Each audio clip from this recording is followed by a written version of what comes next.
السلام علیکم ورحمۃ اللہ وبرکاتہ، نحمده ونصلی علی رسولہ الکریم، اما بعد فاعوذ باللہ من الشیطان الرجیم، بسم اللہ الرحمن الرحیم، رب اشرح لی صدری ویسر لی امری واحلل عقدۃ من لسانی یفقہوا قولی۔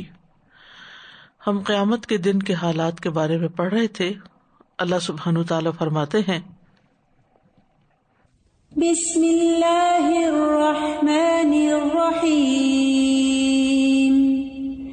لا اقسم بیوم القیامہ ولا اقسم بالنفس اللوامہ، ایحسب الانسان ان لن نجمع عظامہ، بلی قادرین علی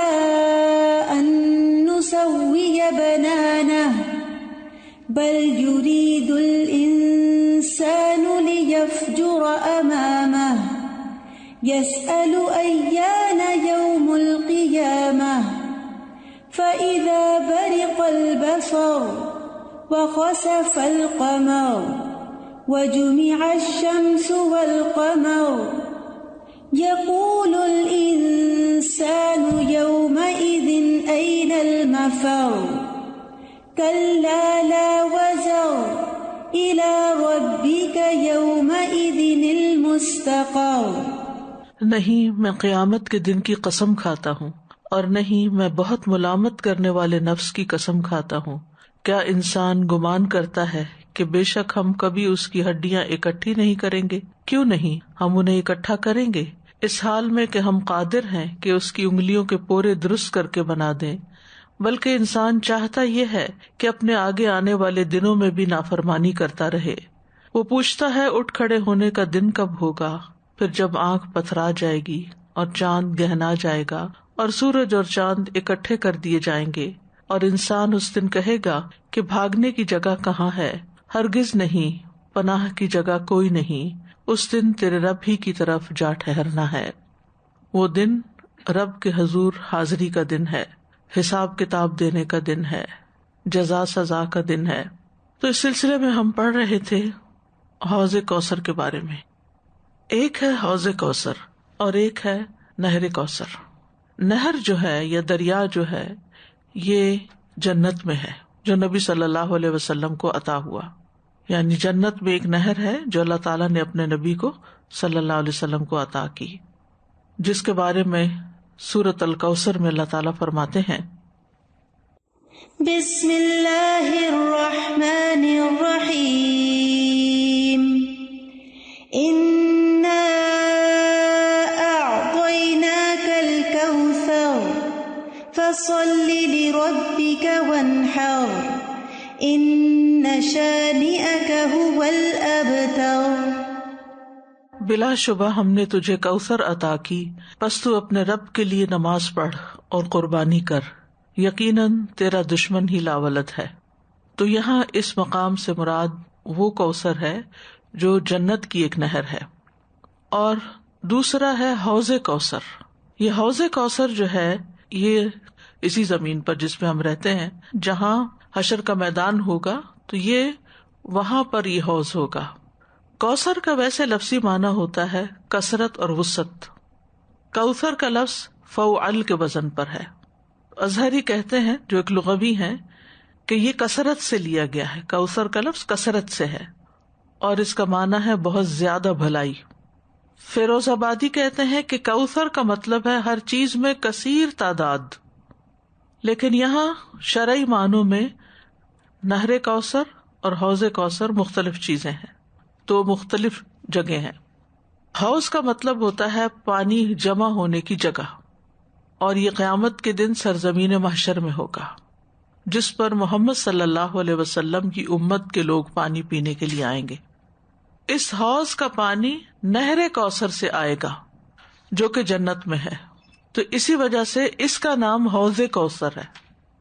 تو دونوں میں فرق ہو گیا، نہر کوثر جنت کی نہر اور حوض کوثر جنت کے باہر میدان حشر میں جہاں اس پر مسلمان وارد ہوں گے۔ نبی صلی اللہ علیہ وسلم کو دنیا میں ہی نہر کوثر اور حوض کوثر کی خوشخبری دی گئی تھی. صحیح مسلم میں آتا ہے، انس رضی اللہ عنہ کہتے ہیں، ایک دن رسول اللہ صلی اللہ علیہ وسلم ہمارے درمیان تشریف فرما تھے کہ آپ پر نیند سی طاری ہوئی. پھر آپ نے مسکراتے ہوئے اپنا سر مبارک اٹھایا. ہم نے عرض کیا، یا رسول اللہ صلی اللہ علیہ وسلم، آپ کس بات پر مسکرا رہے تھے؟ تو آپ نے فرمایا، مجھ پر ابھی ایک سورت نازل ہوئی ہے. پھر آپ نے اس کی تلاوت کی اور وہ سورت الکوثر تھی. آپ نے فرمایا، کیا تم جانتے ہو کوثر کیا ہے؟ ہم نے کہا، اللہ اور اس کا رسول ہی بہتر جانتے ہیں. آپ نے فرمایا، وہ ایک نہر ہے، مجھ سے میرے رب عز و جل نے اس کا وعدہ کیا ہے، اس میں بہت سی خوبیاں ہیں. وہ ایک حوض ہے جس پر قیامت کے دن میری امت کے لوگ پانی پینے کے لیے آئیں گے. تو آپ نے نہر کا بھی ذکر کیا اور پھر حوض کا بھی ذکر کیا. جہاں تک نہر کوثر کا تعلق ہے تو اس کی صفات کے بارے میں احادیث میں بہت سی چیزیں وارد ہوتی ہیں. مثلاً سنن نسائی کی ایک حدیث میں آتا ہے، تم جانتے ہو کوثر کیا ہے؟ ہم نے کہا، اللہ اور اس کا رسول خوب جانتے ہیں. آپ نے فرمایا، وہ جنت میں ایک نہر ہے جس کا مجھ سے میرے رب نے وعدہ کیا ہے، اس کے برتن ستاروں کی تعداد سے بھی زیادہ ہیں. میری امت اس پر میرے پاس آئے گی. یعنی نہر کوثر جنت میں ہے اور پھر اس کا پانی جو حوض کوثر پہ آئے گا اس کے بارے میں اب مزید بتایا جا رہا ہے. اور اس میں سے ایک آدمی کو کھینچ لیا جائے گا. میں کہوں گا، میرے رب یہ تو میری امت میں سے ہے. اللہ تعالیٰ فرمائے گا، آپ نہیں جانتے آپ کے بعد اس نے کیا نیا کام کیا. اس کی خوبصورتی کے بارے میں آتا ہے، نبی صلی اللہ علیہ وسلم نے فرمایا، مسند احمد کی روایت ہے، میں جنت میں چل رہا تھا تو اچانک میری ایک نہر پر نظر پڑی جس کے دونوں کناروں پر موتیوں کے خیمے لگے ہوئے تھے. تو میں نے پوچھا، اے جبریل، یہ کیا ہے؟ تو انہوں نے بتایا، یہ کوثر ہے جو آپ کے رب نے آپ کو عطا فرمائی ہے. پھر ایک فرشتے نے اس میں اپنا ہاتھ ڈالا تو اس کی مٹی سے مہکتی ہوئی مسک نکالی. پھر اسی طرح رسول اللہ صلی اللہ علیہ وسلم نے فرمایا کہ مجھے کوثر عطا کی گئی ہے. وہ ایک نہر ہے جو سطح زمین کے اوپر بہتی، یعنی اندر ڈگ نہیں کی گئی بلکہ اوپر ہے. پھر اس کی مٹی کستوری کی ہے، اس کی کنکریاں موتی کی ہیں. اور جہاں تک حوض کوثر کا تعلق ہے تو یہ جنت سے باہر کی جانب ہے. اس کا پانی جنت کے اندر موجود نہر کوثر سے آتا ہوگا. اور اس کے بارے میں آتا ہے کہ اس کے اوپر 2 میزاب ہیں، یعنی 2 پرنالے ہیں. پرنالوں کا تو پتا ہوگا، جیسے خانہ کعبہ کا میزاب ہے نا، جب بارش پڑتی ہے تو چھت کا پانی اس پرنالے سے نیچے گرتا ہے. جیسے چائے کی کیٹلی ہوتی ہے نا تو اس کا آگے اسپاؤٹ سا ہوتا ہے، تو اسی طرح چھت کے آگے ایک اسپاؤٹ سا لگا ہوا ہوتا ہے جس سے پانی باہر آتا ہے. تو ایک سونے کا پرنالہ ہے اور ایک چاندی کا ہے. تو جنت کی نہر کوثر سے ان نالوں کے ذریعے پانی اس حوض کے اندر گرتا ہے. تو یہ مسلمان جو ہیں جنت میں جانے سے پہلے ہی ایک طرح سے جنت کا ڈرنک پی لیں گے. حوض کوثر پر ایمان لانا واجب ہے، یعنی اس کی تصدیق کرنا جو ہے یہ فرض ہے ہم پر. قرطبی کہتے ہیں کہ اہل بدعت کی ایک جماعت نے اس کی تعویل میں غلو کیا ہے، یعنی کہ وہ اس کو نہیں مانتے. حضرت عمر رضی اللہ عنہ کہتے ہیں، ان قریب کچھ ایسے لوگ آئیں گے جو تقدیر کو جھٹلائیں گے، اور وہ حوض کو جھٹلائیں گے، حوض کوثر کو، اور وہ شفاعت کو جھٹلائیں گے، اور وہ ان لوگوں کو بھی جھٹلائیں گے جو جہنم سے نکالے جائیں گے. تو اس میں آپ دیکھیے کہ خوارج جو تھے ان کے بھی اسی طرح کے عقائد تھے کہ کبیرہ گناہ کا کرنے والا جو ہے وہ کافر ہو جاتا ہے، اور کافر جو ہے وہ ہمیشہ جہنم میں رہے گا، لہٰذا کوئی جہنم سے نکالا نہیں جائے گا. اور پھر اسی وجہ سے وہ شفاعت کا بھی انکار کر دیتے ہیں، اور حوض کوثر کا بھی. حوض کوثر کا مقام کہاں ہے، نہیں اس کا اسپاٹ کہاں پر ہے، اس کے بارے میں اہل علم کے اندر اختلاف ہے. سوال یہ پیدا ہوتا ہے کہ کیا یہ پل صراط سے پہلے ہوگا یا بعد میں؟ تو کچھ علماء کی رائے یہ ہے کہ یہ پل صراط کے بعد ہوگا، لیکن ایک بڑی تعداد یہ کہتی ہے کہ یہ پل صراط سے پہلے ہوگا، بلکہ بعض کے خیال میں تو میزان سے بھی پہلے ہوگا، کیونکہ امت جب قبروں سے اٹھے گی تو پیاسی ہوگی، سورج قریب ہوگا، گرمی ہوگی، تو اس وقت ان کو پانی کی ضرورت ہوگی، تو وہ اس حوض پر آئیں گے. تو اس لیے راجح رائے یہی بنتی ہے کہ یہ حوض پل صراط سے پہلے ہوگا، کیونکہ اس پر پانی پینے کے لیے آنے والے بعض لوگوں کو یہاں سے ہٹا کر جہنم کی طرف لے جایا جائے گا. کیونکہ اگر یہ پل صراط کے بعد ہوتا تو جہنم میں جانے والے لوگوں کا حوض کوثر کی طرف پہنچنا ہی مشکل ہوتا، کیونکہ وہ پار ہی نہیں کر سکتے تھے. پھر اسی طرح یہ ہے کہ امت کی ملاقات نبی صلی اللہ علیہ وسلم سے اس حوض پر ہوگی.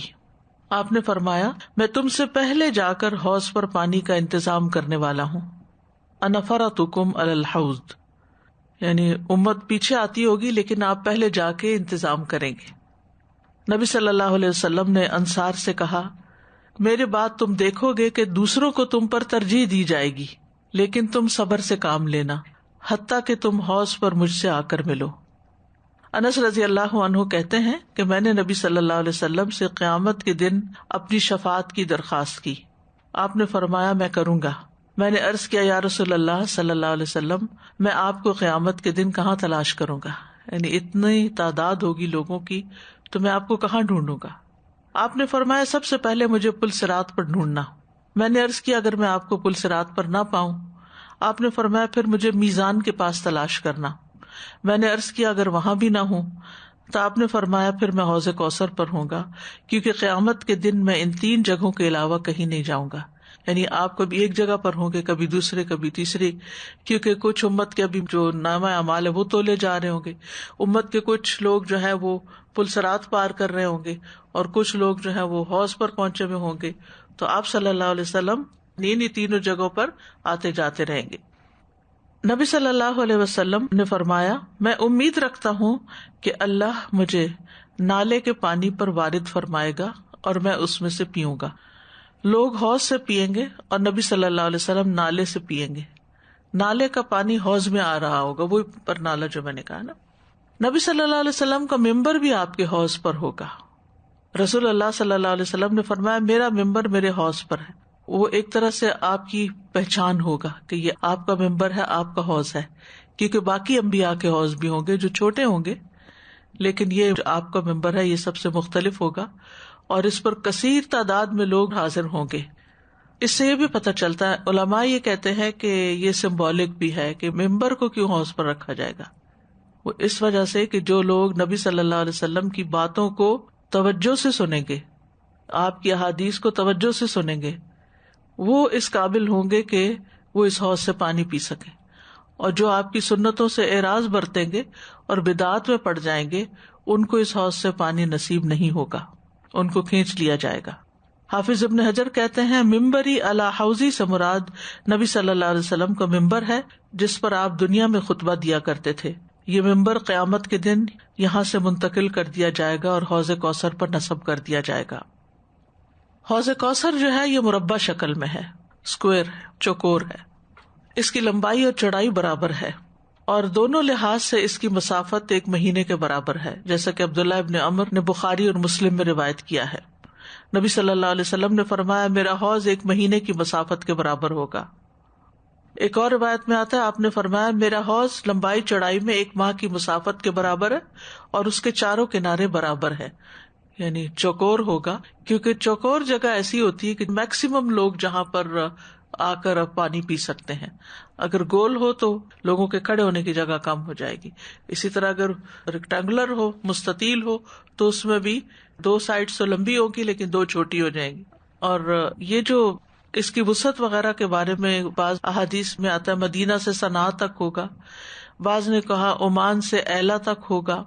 اور ابن حجر کہتے ہیں کہ یہ تمام روایات معنی میں ایک دوسرے کے قریب ہیں کیونکہ یہ تمام مسافتیں تقریباً 1 مہینے کی مسافت کے قریب ہیں. یعنی ان شہروں میں اگر جانوروں پر سفر کیا جائے جیسے اونٹ وغیرہ پر تو 1 مہینے یا کچھ کم و بیش مدت میں ایک جگہ سے دوسری جگہ پہنچ سکتے ہیں.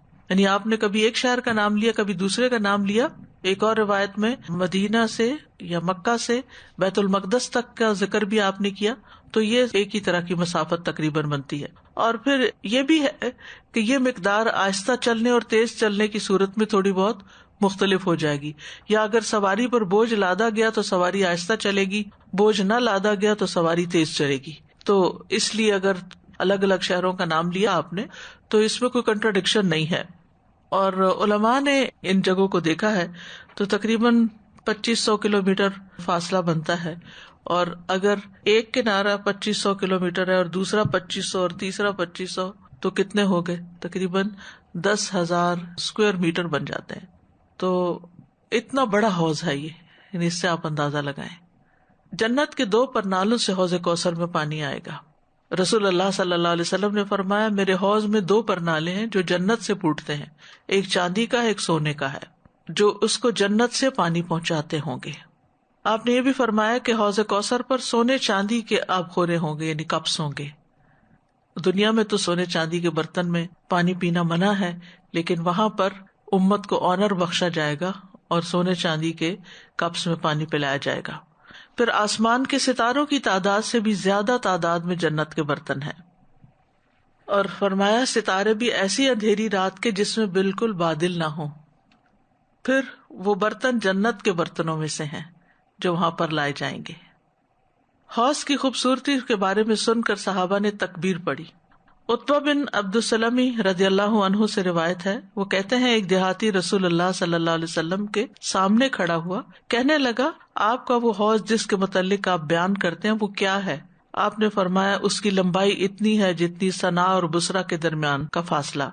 پھر اللہ تعالیٰ اس میں ایک نالے کے ساتھ میری مدد کرے گا، کسی انسان کو پتہ نہ چلے گا کہ اس کے دونوں کنارے کس چیز کے ساتھ بنائے گئے، اتنے نرالے اور انوکھے ہوں گے. عمر رضی اللہ عنہ یہ سن کر اللہ اکبر کہتے ہیں.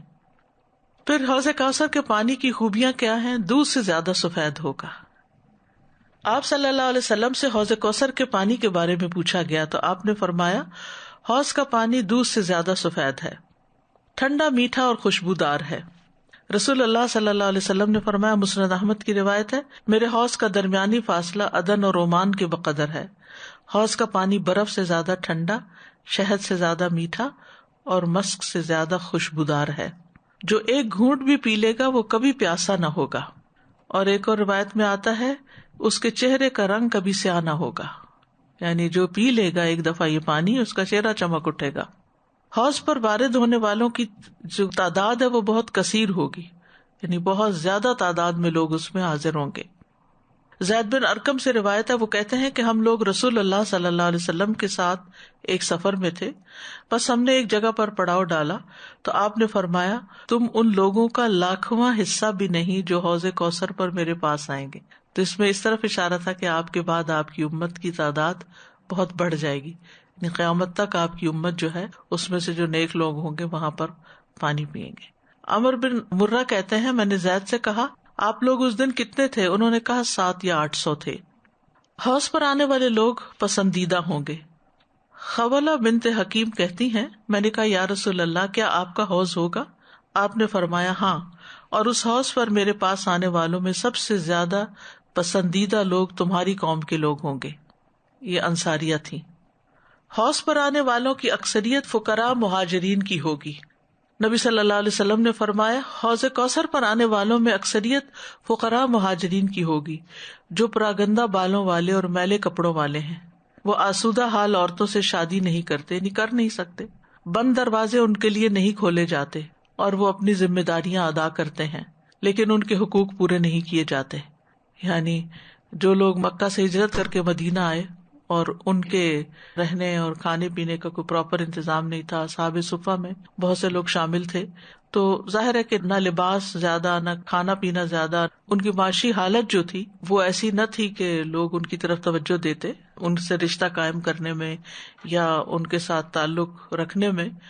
لیکن قیامت کے دن ان کی بہت بڑی اہمیت ہوگی ان کی قربانیوں کی وجہ سے. یہ حدیث جب حضرت عمر رضی اللہ عنہ نے سنی تو رونے لگے، کہنے لگے تو میں تو ان لوگوں میں شامل نہیں ہوں کیونکہ میرے تو بال بھی ویسے نہیں اور کپڑے بھی ویسے نہیں ہیں، یعنی میں تو ان سے بہت بہتر حال میں ہوں. تو بہرحال یہ حضرت عمر کا تقویٰ تھا اور وہ ہمیشہ اس بات کے حریص ہوتے تھے کہ وہ جنت میں جانے والوں کی فہرست میں شامل ہوں. پھر ایک اور حدیث میں آتا ہے نبی صلی اللہ علیہ وسلم نے فرمایا حوض پر ان فقراء اور مہاجرین کا رش اور بھیڑ ہوگی جو اللہ کے راستے میں جہاد کرتے ہیں اور اللہ کے راستے میں شہید ہو جاتے ہیں. پھر اسی طرح وہ لوگ جو قرآن و سنت کو تھامے رکھیں اور اہل بیت کو تھامے رکھیں. رسول اللہ صلی اللہ علیہ وسلم نے فرمایا میں تم میں وہ چیزیں چھوڑ کر جا رہا ہوں کہ اگر تم اسے تھامے رکھو گے تو کبھی گمراہ نہ ہوگے. ان میں سے ایک دوسری سے بہت بڑی ہے اور جو بڑی ہے وہ اللہ کی کتاب ہے. گویا کہ آسمان سے زمین تک ایک رسی لٹک رہی ہے، یعنی اللہ کی کتاب کو کسے تشبیہ دی؟ ایک رسی لٹکنے کی طرح. اور دوسری میرے اہل بیت، یہ دونوں حوض کوثر پر پہنچنے تک کبھی جدا نہیں ہوں گے، پس دیکھو کہ میرے بعد ان سے کیا سلوک کرتے ہو. پھر اسی طرح اہل یمن کی حوض پر خصوصی آؤ بھگت ہوگی. اللہ کے نبی صلی اللہ علیہ وسلم نے فرمایا، قیامت کے دن میں اپنے حوض کے پچھلے حصے میں ہوں گا اور اہل یمن کے لیے لوگوں کو ہٹا رہا ہوں گا. ان کو خاص پروٹوکول دیا جائے گا، خاص توجہ دی جائے گی، اور باقی لوگوں کو اپنی لاٹھی سے ہٹاؤں گا تاکہ پانی یمن والوں کے لیے بہہ کر آئے. اس کی وجہ کیا ہے؟ اہل یمن کو حوض پر عزت کیوں ملے گی؟ امام نووی مسلم کی شرح میں فرماتے ہیں، یہ عزت اہل یمن کے لیے ہے تاکہ پینے میں ان کو مقدم کیا جائے، کیونکہ انہوں نے جلدی اسلام قبول کیا تھا اور اسلام میں بہتر کارکردگی پیش کی تھی، یعنی نیکیوں میں جلدی آگے بڑھ گئے تھے. اور انصار کے لوگ یمن میں سے ہیں. نبی صلی اللہ علیہ وسلم دوسروں کو ہٹائیں گے تاکہ یہ پانی پی سکیں، جیسا کہ یہ لوگ دنیا میں آپ کا دشمنوں سے دفاع کرتے تھے اور مصائب سے آپ کو بچاتے تھے، تو اسی کا ایک طرح سے بدلہ ہوگا کہ نبی صلی اللہ علیہ وسلم ان کو بھی اسی طرح عزت دیں گے اور رش اور بھیڑ سے ان کو بچا کر ان کے لیے پانی کا انتظام کریں گے. سوچ رہی تھی کہ دنیا کے انتظامات اور دنیا میں کوئی فنکشن ہوتے ہیں تو لوگ پہلے سے جا کے کتنا کچھ اس کا انتظام کرنا پڑتا ہے، پانی کا، ہر چیز کا. رسول اللہ صلی اللہ علیہ وسلم بھی کہہ رہے ہیں کہ میں پہلے جاؤں گا اور جا کے وہاں پہ پانی کا انتظام کروں. چاہے وہ سب کچھ تیار شدہ ہوگا، لیکن اس سے پتہ یہ چلتا ہے کہ آپ ایک طرح سے ہوسٹ ہوں گی. جو ہوسٹ ہوتا ہے چاہے کسی 5 اسٹار ہوٹل میں کسی کی پارٹی کر رہا ہو، لوگوں کو انوائٹ کر رہا ہو، لیکن وہ دوسروں سے پہلے جاتا ہے اور جا کے ہر چیز کو خود اچھی طرح دیکھتا ہے کہ ہر چیز اپنی جگہ پر ہے یا نہیں. استاذہ، جو آپ نے آخر میں بتایا نا کہ مہاجرین اور فقراء لوگ زیادہ ہوں گے، تو میرے ذہن میں یہی آ رہا تھا کہ جیسے ایون آج بھی جہاں جہاں وار ہے اور لوگ پریشانیوں میں گھرے ہوئے ہیں، تو ان کے لیے بھی ایک سارٹ آف کانسولیشن ہے کہ بالکل ان کے لیے بھی وہاں بہتر انعام ہوگا انشاءاللہ. بالکل. استاد جی، ایک سوال یہ تھا کہ یہ جیسے ابھی آپ نے حدیث میں بتایا نا کہ نبی کریم صلی اللہ علیہ وسلم نے کہا کہ 2 چیزیں چھوڑ کے جا رہا ہوں، اہل بیت کو بھی تھامے رکھیں، تو جیسے اب ہم لوگ اس دور کے لوگوں کے لیے پھر یہ حدیث کس طرح سے، یعنی انہوں نے اسلام کی جو خدمت کی، جیسے اہل بیت میں صرف آپ کی اولاد ہی نہیں ہے، اس میں آپ کی ازواج بھی ہیں، قرآن مجید سے جیسے پتہ چلتا ہے. تو اس دور میں ان کا خیال رکھنا، پھر حضرت عائشہ سے جو علم ملا ہمیں، اس لیگیسی کو کنٹینیو کرنا.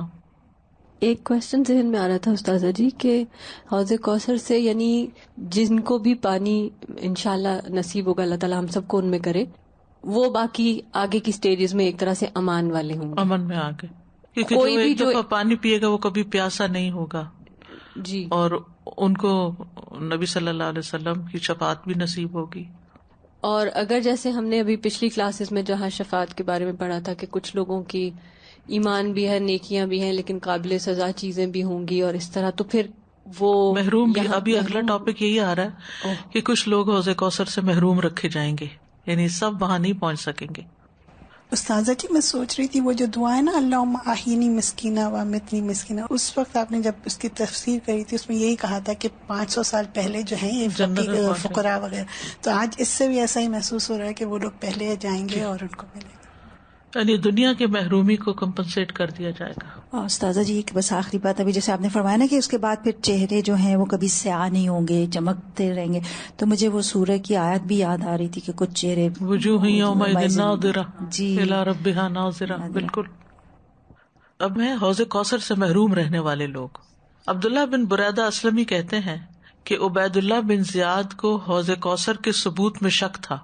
یہ اموی حکمران تھا، ایک گورنر تھا. اس نے ابو برزہ اسلمی کو بلا بھیجا، رضی اللہ عنہ، صحابی ہیں.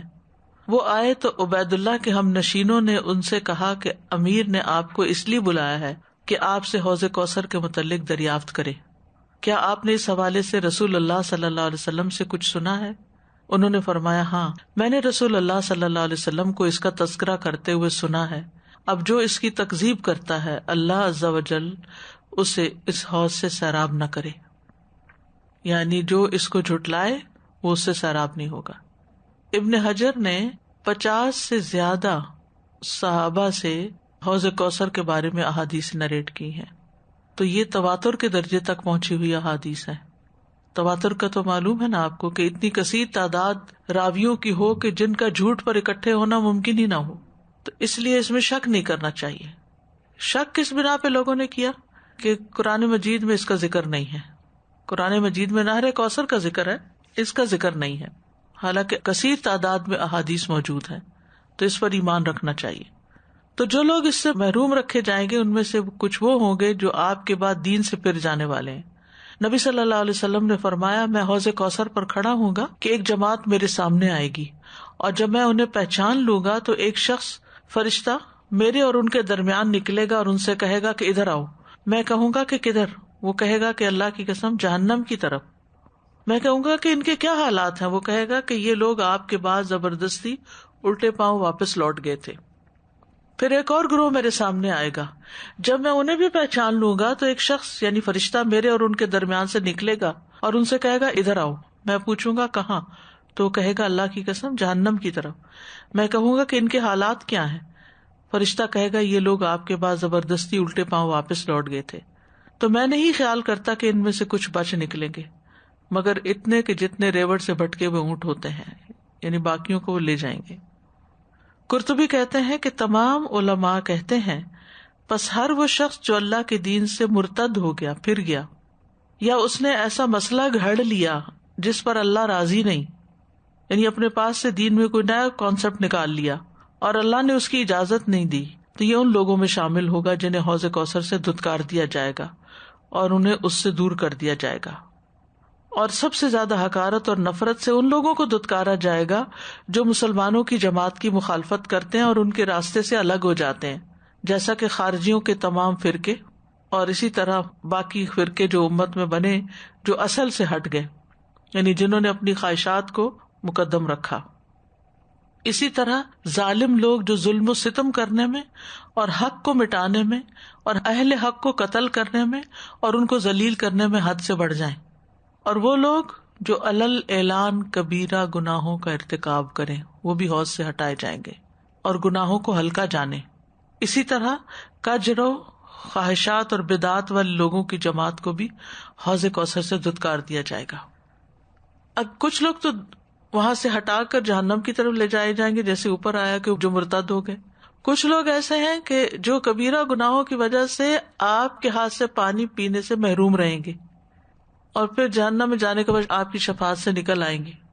تو اس لیے بہت ڈرنے کی ضرورت ہے کہ انسان جو بھی کوئی گناہ ہے زندگی میں اس سے توبہ کرے اور اس سے نکل آئے, کہ کہیں کوئی چیز اس سعادت سے محروم نہ کر دے, کیونکہ وہ دن ایسا سخت دن ہوگا, ہر کوئی پیاسا ہوگا, ہر کوئی گرمی کا مارا ہوگا, ہر ایک کو شوق ہوگا. ہم نے نبی صلی اللہ علیہ وسلم کو دیکھا نہیں تو ہمارے اندر کتنی بےتابی ہوگی کہ ہم ان کو دیکھ پائیں, اور ان کو دیکھنے کے لیے ان کو ڈھونڈیں گے, اور ان کو جب دیکھیں گے تو ان کے قریب جائیں تو اللہ نہ کرے کہ کوئی پیچھے ہٹا دیا جائے, تو یہ کتنی شرمندگی اور رسوائی کی بات ہوگی. تو یہ وہ لوگ ہوں گے جو علل اعلان کبیرہ گناہ کریں اور گناہوں کو ہلکا جانیں. اسی طرح کچھ لوگ حوض پر آتے ہوئے رستہ گم کر بیٹھیں گے. یہ وہ لوگ ہوں گے جو سنت پر نہ چلتے ہوں گے. وَيَوْمَ يَعَضُّ الظَّالِمُ عَلَى يَدَيْهِ يَقُولُ يَا لَيْتَنِي اتَّخَذْتُ مَعَ الرَّسُولِ سَبِيلًا. اس دن ظالم اپنے ہاتھوں کو کاٹے گا اور کہے گا کاش میں نے رسول کے ساتھ اپنا راستہ بنا لیا ہوتا. ام سلمہ سے مروی ہے رضی اللہ تعالی عنہا کہ انہوں نے نبی صلی اللہ علیہ وسلم کو ممبر پر یہ فرماتے ہوئے سنا, اے لوگو, یعنی آپ خطبے کے لیے کھڑے ہوئے اے لوگو فرمایا. اس وقت وہ کنگھی کر رہی تھی. انہوں نے اپنی کنگھی کرنے والی سے کہا میرے سر کے بال لپیٹ دو. تو اس بچی نے کہا میں آپ پر قربان ہوں. نبی صلی اللہ علیہ وسلم نے تو یا ایھا الناس کہا ہے, یعنی خواتین کو نہیں مخاطب کیا. ام سلمہ نے فرمایا افسوس تم پر, کیا ہم لوگوں میں شامل نہیں؟ اس نے ان کے بال سمیٹے اور وہ اپنے حجرے میں جا کر کھڑی ہو گئی. انہوں نے نبی صلی اللہ علیہ وسلم کو یہ فرماتے ہوئے سنا, اے لوگو, جس وقت میں حوض پر تمہارا منتظر ہوں گا اور تمہیں گروہ در گروہ لایا جائے گا تو راستے تمہیں متفرق کر دیں گے, یعنی تم ادھر ادھر ہو جاؤ گے. تو میں تمہیں آواز دے کر کہوں گا کہ راستے کی طرف آ جاؤ. تو میرے پیچھے سے ایک منادی پکار کر کہے گا انہوں نے آپ کے بعد دین کو تبدیل کر دیا تھا. اس پر میں کہوں گا یہ لوگ دور ہو جائیں, یہ لوگ دور ہو جائیں. یعنی جو آپ کی سنت پر, آپ کے طریقے پر چلتے رہے وہ تو آپ کے پیچھے ہوں گے, وہ آپ کے پاس حوض پر بھی جائیں گے. لیکن جو اس سے ڈیویٹ ہو گئے تو پھر ان کو الگ کر دیا جائے گا اور آپ بھی ان کو وہاں نہیں آنے دیں گے. کچھ لوگ اپنے نسب کی پہچان بھی کروائیں گے، اپنا تعارف بھی کروائیں گے، لیکن بدعات کی وجہ سے محروم رہیں گے۔ نبی صلی اللہ علیہ وسلم نے فرمایا، اے لوگوں، میں حوض کوثر پر تم سے پہلے موجود ہوں گا۔ جب تم وہاں پہنچو گے تو ایک آدمی کہے گا، یا رسول اللہ، میں فلاں بن فلاں ہوں۔ جیسے ہم کسی کو کہتے ہیں میں فلاں ہوں، آپ مجھے پہچانتے نہیں۔ دوسرا کہے گا، میں فلاں بن فلاں ہوں۔ میں انہیں جواب دوں گا کہ تمہارا نسب تو مجھے معلوم ہو گیا ہے، لیکن تم نے میرے بعد دین میں بدعت ایجاد کر لی تھی اور تم زبردستی الٹے پاؤں پھر گئے تھے، تو اس لیے آج میں تمہارے لیے کچھ نہیں کر سکتا۔ نبی صلی اللہ علیہ وسلم کا کچھ لوگوں کے بارے میں جھگڑا کرنا مگر مغلوب ہو جانا۔ رسول اللہ صلی اللہ علیہ وسلم نے فرمایا، میں حوض کوثر پر تمہارا پیش خیمہ ہوں گا اور کچھ لوگوں کی خاطر مجھے جھگڑنا پڑے گا، پھر میں ان پر مغلوب کر دیا جاؤں گا، پھر میں عرض کروں گا، یہ تو میرے ساتھی ہیں، یہ تو میرے ساتھی ہیں، تو جواب میں مجھ سے فرمایا جائے گا، آپ نہیں جانتے کہ انہوں نے آپ کے بعد کیا کیا ایجادات کر ڈالی تھی۔ بعض لوگوں نے ایسی احادیث کو سامنے رکھ کر صحابہ کی نکیس کی ہے کہ نعوذ باللہ صحابہ میں سے کچھ لوگوں نے بدعت ایجاد کر لی، تو یہ وہ صحابہ نہیں ہے جو آپ کے ساتھ رہے اور جنہوں نے آپ کے ساتھ قربانیاں کی۔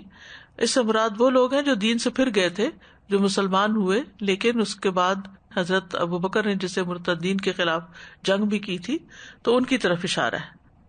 پھر اسی طرح اس سے مراد منافقین بھی ہو سکتے ہیں نا، کہ جو بظاہر تو آپ کے ساتھ ہوتے تھے، آپ کے قریب ہوتے تھے، نمازیں بھی پڑھتے تھے اور بھی کام کرتے تھے، مگر اندر سے ان کے دلوں میں خرابی تھی۔ نبی صلی اللہ علیہ وسلم نے فرمایا کہ حوض پر کچھ ایسے آدمی آئیں گے جو دنیا میں میرے ساتھ رہے، یہاں تک کہ جب میں ان کو دیکھوں گا اور ان کو میرے سامنے کیا جائے گا تو وہ مجھ سے دور کھینچ لیے جائیں گے، اور یہ کون ہوں گے؟ منافق لوگ ہوں گے۔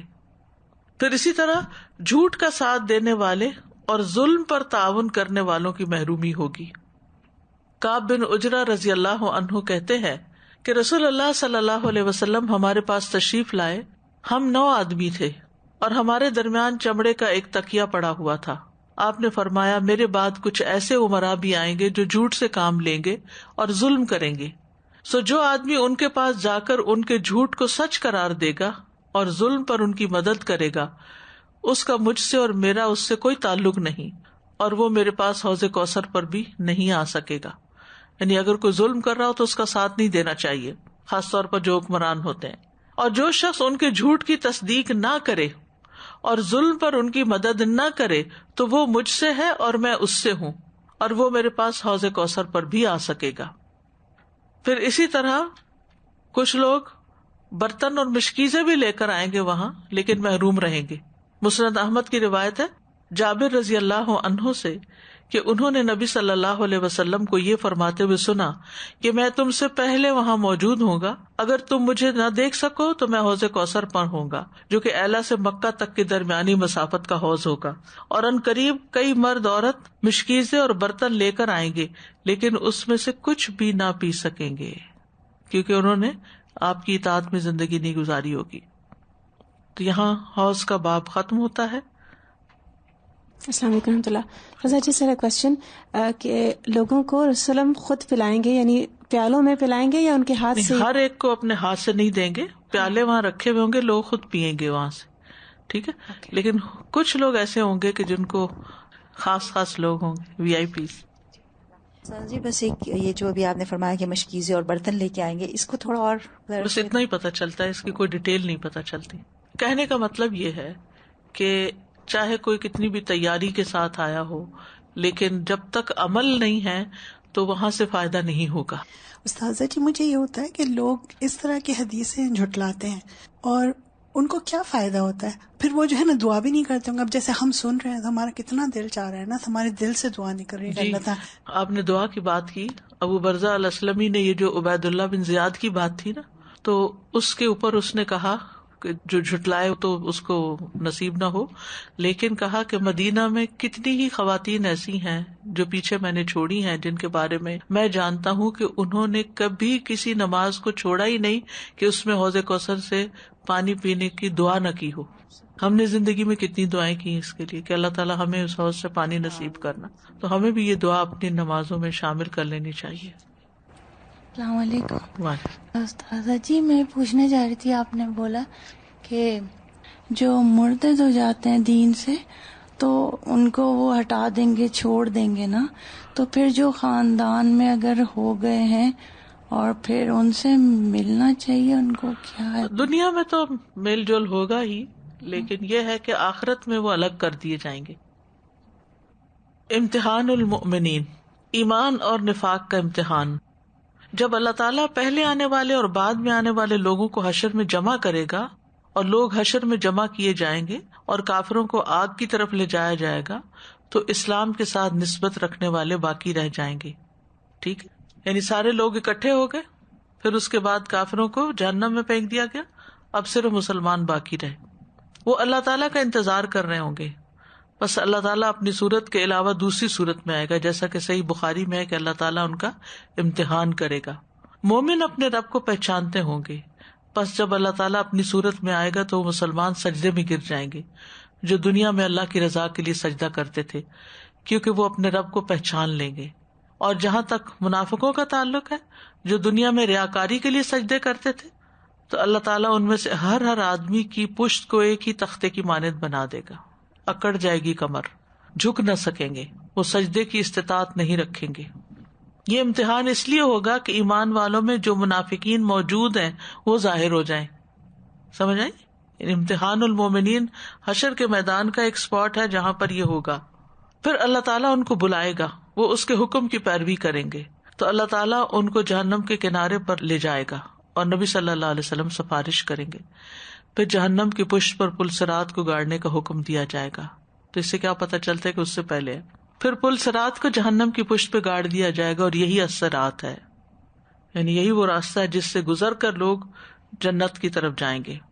پھر یہ کہ تمام امتیں اپنے اپنے معبودوں کے ساتھ مل جائیں گی. ابو سعید خدری کہتے ہیں, ہم نے پوچھا اللہ کے رسول, کیا قیامت کے دن ہم اپنے رب کو دیکھیں گے؟ آپ نے فرمایا, مطلع صاف ہونے کی صورت میں کیا تمہیں سورج اور چاند دیکھنے میں کوئی دقت محسوس ہوتی ہے؟ ہم نے کہا نہیں. آپ نے فرمایا, پھر یقیناً تمہیں اپنے رب کے دیدار میں اس دن کوئی تکلیف پیش نہیں آئے گی, جیسے تمہیں سورج اور چاند دیکھنے میں کوئی مشقت نہیں ہوتی. پھر فرمایا, ایک اعلان کرنے والا اعلان کرے گا, ہر قوم اس کے ساتھ جائے جس کی وہ پوجا کرتی تھی. تب صلیب کے پجاری اپنی صلیب کے ساتھ, بتوں کے پجاری اپنے بتوں کے ساتھ, اور سارے معبودان باطلہ کے پوجا پاٹ کرنے والے اپنے معبودوں کے ساتھ چلے جائیں گے, یہاں تک کہ اللہ کی عبادت کرنے والے نیک اور بد اور بچے کچے اہل کتاب باقی رہ جائیں گے.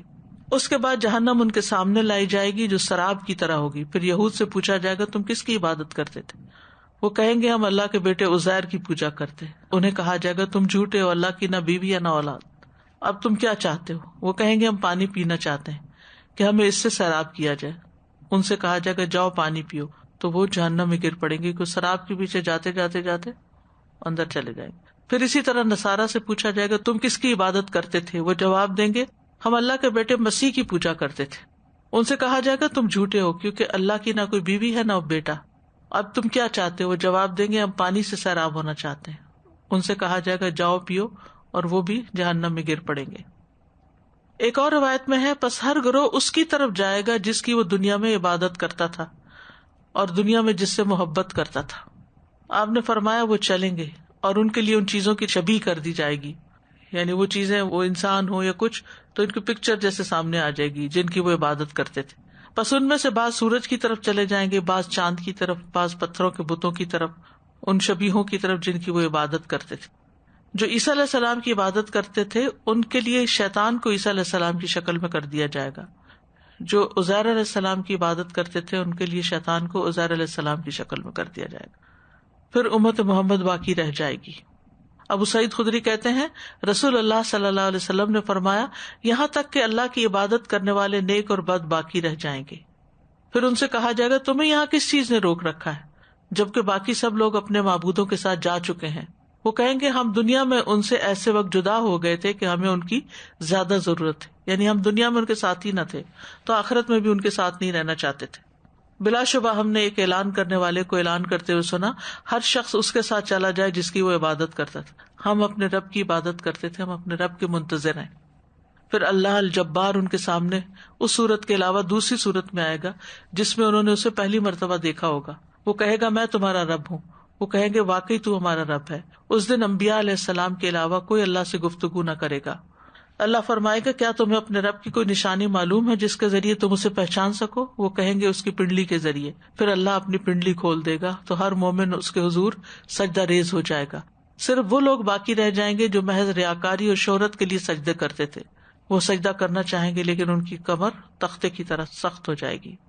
یہ آتا ہے سورۃ القلم میں، یوم یکشف عن ساق ویدعون الی السجود فلا یستطیعون. ایک روایت میں ہے کہ محمد صلی اللہ علیہ وسلم اور آپ کی امت باقی رہ جائے گی. پھر اللہ تبارک و تعالیٰ اپنی صورت میں امت محمد صلی اللہ علیہ وسلم کے پاس تشریف لائے گا اور فرمائے گا تمہیں کیا ہے، تم کیوں نہیں جاتے جیسے لوگ جا رہے ہیں؟ وہ کہیں گے ہمارا جو معبود ہے ہم اسے دیکھ نہیں رہے. پس وہ فرمائے گا اگر تم اسے دیکھ لو تو کیا پہچان لو گے؟ وہ کہیں گے کہ ہاں، ہمارے اور اس کے درمیان ایک علامت اور نشانی تھی، جب ہم اسے دیکھ لیں گے تو پہچان لیں گے. فرمایا وہ کیا ہے؟ تو کہیں گے اپنی پنڈلی کھولے گا اللہ تعالیٰ. بس جب وہ اپنی پنڈلی کھولے گا تو ہر وہ شخص جو اس زمین پر ہوگا وہ سجدہ کرتے ہوئے گر پڑے گا، اور ایک قوم باقی رہ جائے گی جن کی پیٹھیں گایوں کی سینگوں کی طرح سخت ہوں گی. وہ سجدہ کرنے کا ارادہ کریں گے لیکن وہ کر نہ سکیں گے، کیونکہ دنیا میں جب صحیح سلامت تھے اور انہیں سجدے کی طرف بلایا جاتا تھا تو وہ سجدہ نہیں کرتے تھے، نماز نہیں پڑھتے تھے. اب یہ جو واقعہ پیش آنے والا ہے اس کا ذکر قرآن مجید میں بھی موجود ہے. سورۃ القلم کی آیت 42 سے 43 ہے، یوم یکشف عن ساق ویدعون الی السجود فلا یستطیعون خاشعۃ ابصارهم ترہقهم ذلہ وقد كانوا يدعون الی السجود وهم سالمون.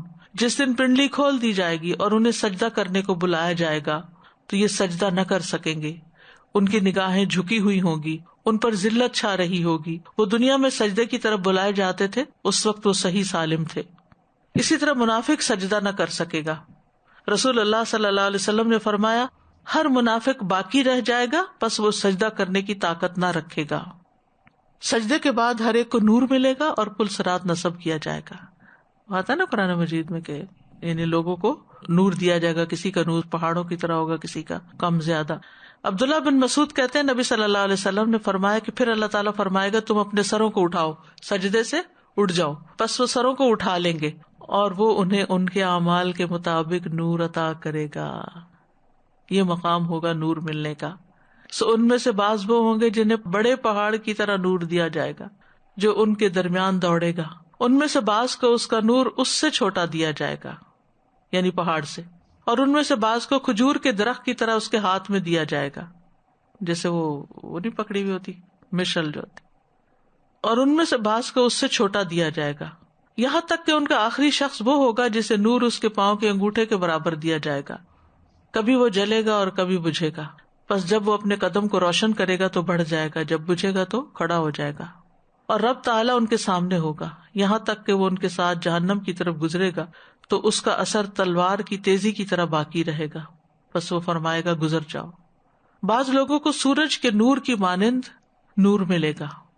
مسند احمد کی روایت میں ہے، عبداللہ ابن عمرو رضی اللہ عنہ سے مروی ہے، وہ کہتے ہیں ایک دن میں رسول اللہ صلی اللہ علیہ وسلم کے پاس تھا، اس وقت سورج طلوع ہو رہا تھا، تو آپ نے فرمایا قیامت کے دن میری امت کے کچھ لوگ اس طرح آئیں گے کہ ان کا نور سورج کی روشنی کی طرح ہوگا.